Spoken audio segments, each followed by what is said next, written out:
जी हाँ, नमस्कार साथियों। आज अपने चैनल पर आप लोग को स्वागत है। आज हम लोग सब्जेक्ट लेकर चलेंगे हिंदी, पहला चैप्टर। और हमसे 30 से 40 दिन जुड़े रहने के लिए आपकी ऑब्जेक्टिव जितने भी प्रश्न हैं सभी का और एक अच्छा खासा तैयारी हो जाएंगे। तो हमसे जुड़े रहिएगा। तो आज हम लोग हिंदी का पहला चैप्टर श्रम विभाजन और जाति प्रथा का वस्तुनिष्ठ प्रश्न जितने भी हैं तो हम लोग सारी उस पर आज निष्कर्ष करेंगे। सीधे चलते हैं हम अपने प्रश्न पर।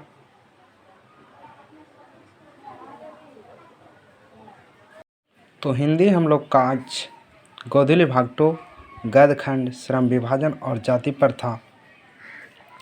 तो पहला क्वेश्चन, श्रम विभाजन और जाति प्रथा पाठ बाबा साहेब के किस भाषण का संपादित अंश है? इसका आंसर होगा एनिहिलियस ऑफ कास्ट। दूसरा नंबर है बाबा साहेब भीमराव अम्बेडकर का जन्म कब हुआ था? ए नंबर ऑप्शन होगा 14 अप्रैल 1891 में हुआ था। तीसरा नंबर है श्रम विभाजन और जाति प्रथा के लेखक कौन है? ये तो आप लोग को खूब अच्छा से क्वेश्चन याद होगा, भीमराव अम्बेडकर, क्योंकि ये हल्की क्वेश्चन है और ये अधिकतर पूछे जाते हैं सवाल। चौथा नंबर है श्रम विभाजन और जाति प्रथा गद्य को कौन सी विद्या है? तो जो है ये निबंध है। श्रम विभाजन और जाति प्रथा जो एक प्रकार की निबंध है। पाँचवा नंबर क्वेश्चन, श्रम विभाजन और जाति प्रथा शीर्षक पाठ का हिंदी में रूपांतरित किसने किया? ये आंसर होगा इसका ललई सिंह यादव।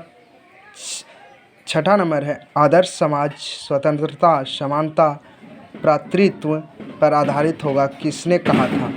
ये कहा था भीमराव अम्बेडकर जी ने। तो सातवां नंबर है भारत में बेरोजगारी का एक प्रमुख और प्रत्यक्ष कारण क्या है?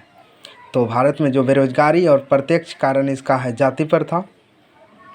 आठवां नंबर आधुनिक सभ्य समाज श्रम विभाजन की आवश्यकता क्यों माना जाता है? ए नंबर होगा इसका कार्य कुशलता के लिए।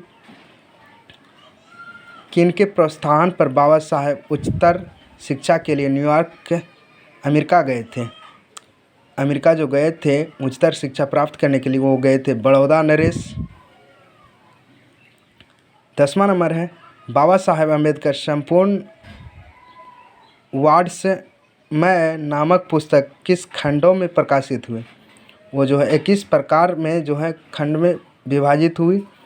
11वां नंबर है भीमराव अम्बेडकर की रचनात्मक के प्रेरक कौन थे? तो ये तो इनमें से सभी है, मतलब भीमराव के रचनात्मक के प्रेरक जो थे बुद्ध थे, कबीर थे, ज्योतिबा फुले थे।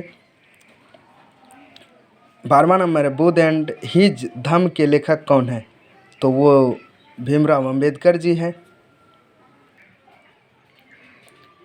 13वां नंबर क्वेश्चन, भीमराव अम्बेडकर का जन्म कहाँ हुआ था?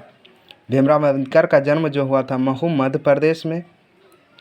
एनिहिलेस ऑफ कास्ट हिंदी का रूपांतरण है तो वो जाति भेद और उच्छेद। 15वां नंबर हु ऑफ सुधाद्रू के लेखक कौन है? भीमराव अम्बेडकर। ये इम्पोर्टेंट नहीं है, फिर भी आप लोग याद कर लीजिएगा, शायद पूछ भी सकते हैं। डॉक्टर अम्बेडकर का जन्म किस परिवार में हुआ था? ये इम्पोर्टेंट क्वेश्चन है, दलित परिवार में, जो कि बार बार रिपीट किया जाता है। 17वां नंबर क्वेश्चन है भीमराव अम्बेडकर का मृत्यु कब हुई थी? तो भीमराव अम्बेडकर का मृत्यु जो है दिल्ली में हुआ था दिसंबर 1956 में। 18वां नंबर है लाहौर का वार्षिक सम्मेलन कब हुआ था? लाहौर का जो वार्षिक सम्मेलन 1936 में हुआ था। 19वां नंबर है द अनचटेबल्स के लेखक कौन है? 19वां नंबर तो द अनचटेबल के लेखक भीमराव अम्बेडकर जी है। 20वां नंबर लेखक आज के उद्योग में गरीब और उत्पीड़न से भी बड़ी समस्या किसे मानते हैं? ये अनुभव का अभाव। लेखक जो आज भी उद्योग गरीब और उत्पीड़न की बड़ी समस्या किसे मानते हैं? अनुभव का अभाव। मतलब आपके पास अगर अनुभव नहीं है तो सब चीज़ से, हर एक समस्या से सामना करना पड़ेगा। 21वां नंबर है भीमराव अंबेडकर की मृत्यु कहाँ हुई थी? आप लोग को पहले ही बता दिए थे कि भीमराव अंबेडकर की मृत्यु जो है दिल्ली में हुआ था। 22वां नंबर, आधुनिक मनु किसे कहा जाता है? आधुनिक मनु जो है भीमराव अंबेडकर को कहा जाता है। 23वां नंबर, भारतीय संविधान का निर्माता कौन है? ये तो आप लोग को खूब अच्छा तरह से पता होना चाहिए, भीमराव अंबेडकर जी। मतलब भारतीय संविधान का निर्माता जो किए थे भीमराव अंबेडकर ने ही किए थे। 24वां नंबर, बहिष्कृत भारत नामक पत्रिका का संपादन किसने किया? तो बहिष्कृत भारत का जो है नामक पत्रिका का संपादन भीमराव अंबेडकर ही ने किया था। 25वां नंबर, किस पहलू से भी जाति प्रथा का एक हानिकारक प्रथा है? तो ये जाति प्रथा जो है सबसे हानिकारक जो है आर्थिक है।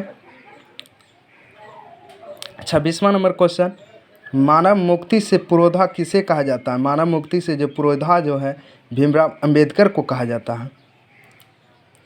27वां नंबर, भारत में जाति प्रथा का मुख्य कारण क्या है? भारत में जो है जाति प्रथा का मुख्य कारण है बेरोजगारी। 28वां नंबर क्वेश्चन, जाति प्रथा स्वाभाविक विभाजन नहीं है, क्यों? क्योंकि रुचि पर आधारित नहीं होने के कारण। 29वां नंबर है, मूक नायक क्या है? मूक नायक एक पत्रिका है।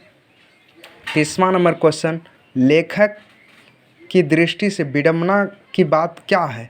यह भी इम्पोर्टेंट क्वेश्चन बनता है, तो इसका सी नंबर आंसर होगा, आर्थिक दृष्टि से जातिवाद उचित है। 31वां नंबर क्वेश्चन, लेखक की दृष्टि से आदर्श समाज कैसा होना चाहिए? ये भी एक इम्पॉर्टेंट क्वेश्चन है।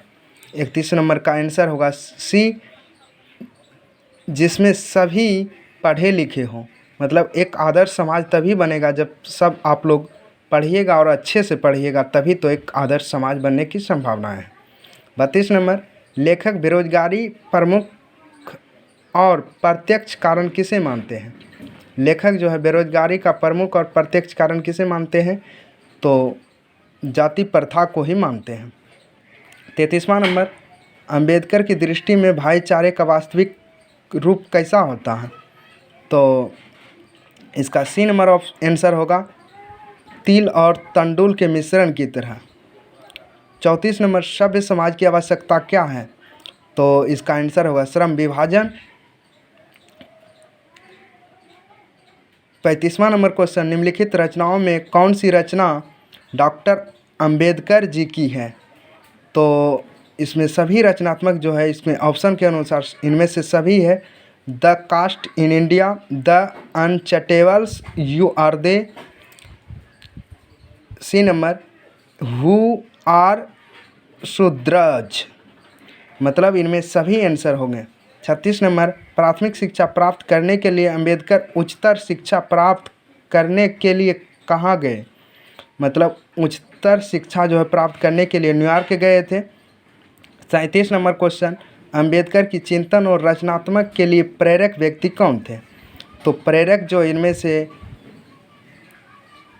से सभी आंसर है, बुद्ध भी, कबीर भी, ज्योतिबा फुले भी, और इनमें से सभी, मतलब बुद्ध भी थे, कबीर भी थे और ज्योतिबा फुले भी थे।